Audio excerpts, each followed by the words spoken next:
Mjumbe wa kamati kuu ya chama cha demokrasia na maendeleo Chadema Godbless Lema amesema ya kuwa Mheshimiwa Tundu Antipas Mugwai Lissu ambaye ni mwenyekiti wa chama cha demokrasia na maendeleo Chadema anashikiliwa na jeshi la polisi wilaya ya Mbinga mkoani Ruvuma. Godbless Lema ameandika chapisho ama ameweka chapisho kwenye ukurasa wake wa X ambao zamani ulifahamika kama Twitter. Na nukuu chapisho ambalo ameliweka jioni ya leo.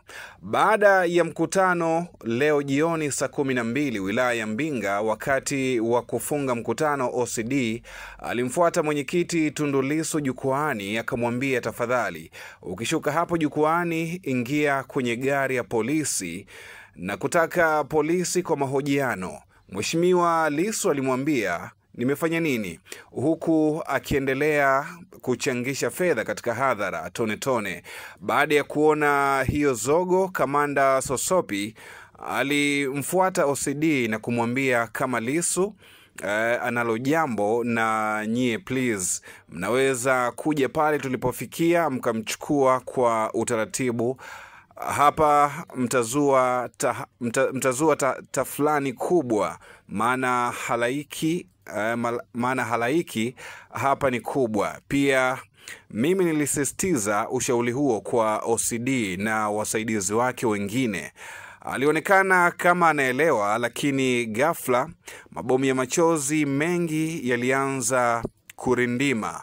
Mheshimiwa Lissu amekamatwa na sasa yuko kituo cha polisi Mbinga. Hili ni chapisho ambalo limewekwa kwenye ukurasa wa X wa moja kati ya wajumbe wa kamati kuu ya chama cha demokrasia na maendeleo Chadema. Kubwa ni kujaribu kutoa taarifa juu ya kile ambacho kilikuwa kikiendelea katika ile kampeni yao ambayo inaendelea ya tone tone, lakini pia katika ule mwendelezo wa mikutano yao ya no reform no election. Kwa sasa wako wilaya ya Mbinga mkoani Ruvuma, lakini taarifa ambazo zimetufikia ni kwamba Mheshimiwa Tundu Antipas Mugwai Lissu ambaye ni mwenyekiti wa chama cha demokrasia na maendeleo Chadema anashikiliwa na jeshi la polisi, ingawa upande wa pili ambao ni wa jeshi la polisi bado haujatoa taarifa kuthibitisha juu ya hiki ambacho kimelipotiwa na moja kati ya wajumbe wa kamati kuu ya chama cha demokrasia na maendeleo